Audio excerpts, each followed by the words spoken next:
Hello everyone, I'm Nini FC, this is Blue Lines TV. Welcome to the match review of our 4-0 win over PAOK tonight. Honestly, if you're a Chelsea fan, this game had everything you would want. We saw a goal from HUDSON ODOI. Ruben looked amazing tonight. Fabregas was looking very good with his passes.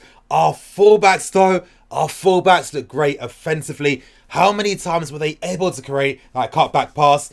And our strikers got goals in this game as well. But you guys, you know what to do. Smash that like button. Help me get more than 500 likes for today's video. And press the bell notification button as well, if you haven't, to stay tuned to all things Blue Lines TV. Getting straight into the match review and starting with things, I have to let you guys know, I was planning on releasing a video today, a news daily video in advance, where I was going to talk about the media and Kante and SARRI, and I was going to talk about HUDSON ODOI. Now, it's looking like I'm going to have to re-edit that video because I've already uploaded it to YouTube, so that is quite frustrating. But after this game today, I think with Callum's great performance, I mean, to get an assist and a goal as well, what more can you expect from him? Was very dangerous, very good offensively, very creative as well.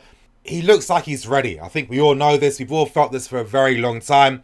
He's ready to play more substantial minutes for the first team. And I've titled this video, this is finally the chance for SARRI to realise this is why I need to rotate the team. He needs to start rotating a lot more. The team today showed SARRI, give us chances. Give us the opportunity to show what we can do. Look how well we're playing together. I was really impressed by the hunger from the team today. I don't know if SARRI spoke to the team in advance, or I'm not too sure, but they looked very, very hungry in this game, and it was actually pleasing to see. But again, we've got so much great talent, and if you look at this lineup, it was kind of like the pure offensive team. After the team that, SARRI could pick, minus Eden Hazard. And that left-hand side, very quick, very fluid as well. The right-hand side with Zappacosta, his ability to always get to the byline, his pace and his directness. He wants to get forward. It made the play much faster whenever we switched wings. The fullbacks got into the game a lot. We've seen all these things here. And I've been constantly saying this in videos.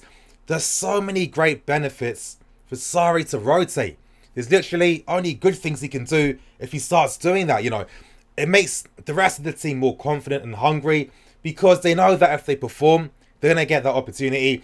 And it makes them realize as well too that they're going to get better tactically much faster, much quicker, and they'll have that confidence of playing with other players they're not normally playing with. For example, how many of these guys have even really played with Hazard this season? It's barely happened, and this guy plays every single game for us. We've got solutions in this squad that could help us. We all know that out wide we can be kind of weak. I've been stressing that, this is why teams keep countering the spaces in behind our fullback sleeve. They're not that great offensively or on the ball. They're not as press resistant. Now, I know Zappacosta's not the permanent answer, but I do think that SARRI could afford to rotate him for certain games of the season. Let's say you're playing against a team that are going to be very defensive and very resolute in their own half. Someone like Zappacosta, where he's not really going to get attacked down his side as much throughout a game, could really thrive and provide something new. I'm looking at Emerson's performance again. I think that SARRI has to start using him. I'm seeing things that I'm not seeing from Alonso. Now, yes, I understand the context fully. We are playing a team from Greece. Yes, they did get a man sent off after like 7 minutes, which was really unfortunate for the guy. I understand all of that context, but I'm not going to take that away from the performance I saw today because the desire was on point. How many times were guys running back into position anytime they lost the ball? If they lost the ball, players were going back for 50-50s. I think that was one area that really impressed me and quite a few people online on Twitter as I was reading the stream. But yeah, he showed that he wants to learn. Ruben showed today that he wants to prove to SARRI that you can rely on me tactically. You can rely on me to be resolute off the ball.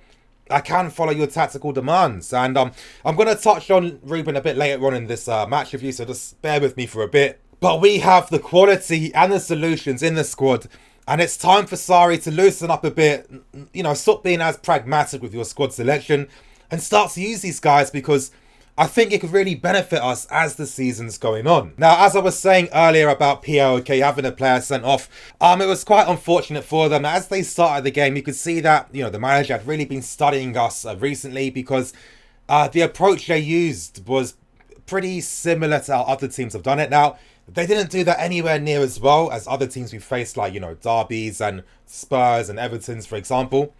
But they showed that they didn't just want to sit in their own half and, just play for really bad counter-attacking opportunities. They tried to put men forward. They tried to use that mid-block. They didn't have the quality in that regards. And, of course, they had to play like that because they know that if they got something from this game, that's going to boost their chances to qualify. So it's not looking like that right now. But once that guy went off, with the players we have, the guys that play between the lines as well, guys like Ruben and Ross were constantly in dangerous pockets, occupying the midfield players, and then you're really dragging them out of position with, smart, intelligent overlapping runs from our fullbacks, and obviously the movement today of the front three. I mean, Pedro, I was impressed with him today. Now, I can kind of understand why Sarri hasn't been using him as much, because he has been injured, and I think as he's come back, he hasn't really done as much, and I think that he's not fully match fit. I think with this game today, with his performance, his movement off the ball, I think that he's looking like he's much fitter. So could this be him staking his claim for a spot on Sunday? I would hope so, because his movement is another facet that really adds to the speed down that right-hand side, and obviously Callum Hudson-Odoi as well. I'm going to talk about him because really, I don't really want to talk about tactics too much in this game. It was, there was a lot of space for us. Our good players could do stuff with it. But that's what made the game so fun and entertaining. Now, there's no way in hell I could do a match with you without speaking about Callum Hudson-Odoi. And we all know this. He's ready. Sorry, he's ready to play now. The ability, the quality.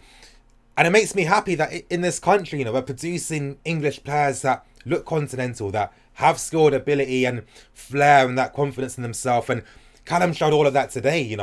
He was constantly showing the variation with his ability to beat a man. He's sometimes drifting out wide. He was cutting inside, making it very hard for the Batty players to really get an understanding of what he might be doing. And that's what really added to things, because with Callum Hudson-Odoi, there's one area of his game I really love, and that's the fact that he just doesn't lose the ball. Every time he's on the ball, do you ever see him dwell on the ball? Do you ever see him taking 5-6 seconds to make a pass? I mean, that's way too crazy. Like, have you ever seen him take multiple seconds to make a decision? No. He always knows what to do. He already knows whether he can beat a man before he's even received the ball.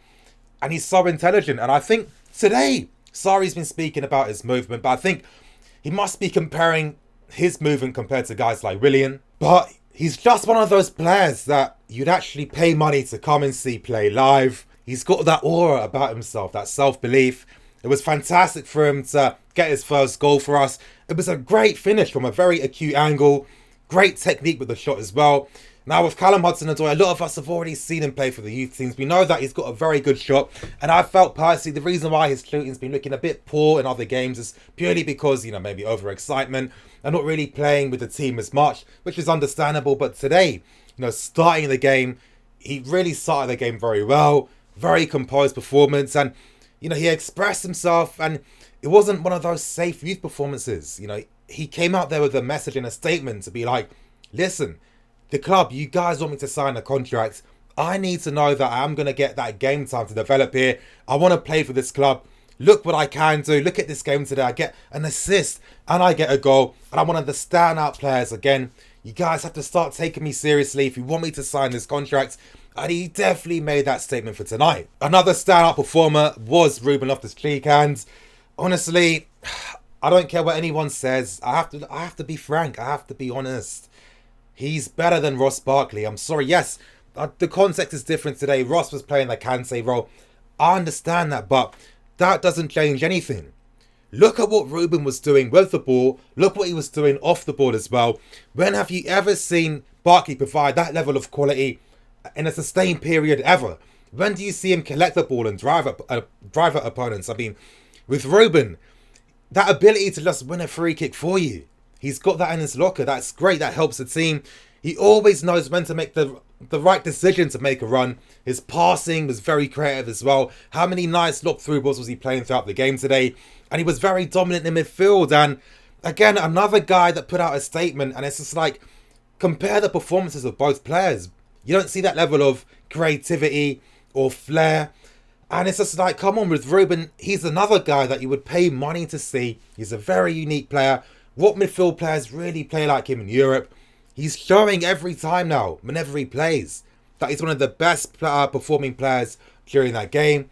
Sorry, you need to start loosening up a bit now. You have to. You know, I heard a stat that he's only used about 14 players during the league campaign. That needs to end. That's not good enough. Not when we have so much great quality backup options. Cesc was very good today as well. And with Cesc, you know, it's one of those games where it helped that he wasn't getting pressed. He had a lot of time to play his passes, but he's one of the best passers in the world. Let's be serious. When he gets that pass right, that's the weight, the movement. He was really dominating and really control the whole game from a possession standpoint of view. And of course, with the strikers, it was great to see Giroud getting on the score sheet. And, you know, at times it was a bit frustrating because we created a lot of chances. Honestly, it should have been more than 4-0. But I like Giroud today. He was very effective at being that link-up guy with the rest of the front three. This is why guys like Pedro and Callum's movement was really profiting from Giroud, because he was that link-up guy where they could play that layoff pass with, then make a run in behind. And that constant movement really created us so much space and time for key guys like Ruben to start doing things and guys like Hudson and Pedro to do what they do. It was good to see Giroud get 2 goals, and again, it doesn't really bother me really if, you know, Sarri uses Giroud or Morata, because I still think that they're not as consistently reliable. As Sarri himself has said, and as I've said constantly, it will come down to the certain time or the right context whether he's going to use Morata or Giroud. But again, Morata with that new haircut, and it's not the first time we've seen players doing that. You know, like when they're going on a pretty poor spell, they like to, I don't know, it's a footballer thing, I don't get it. But he came on, great crossing by Callum, perfect weight. Morata wasn't offsides, in between the two defenders, scoring with his head, which has been a while. Good to see. And even his celebration reflected that. But that's going to bring an end to the match review today. You guys, it was a very fun game. I've recorded it.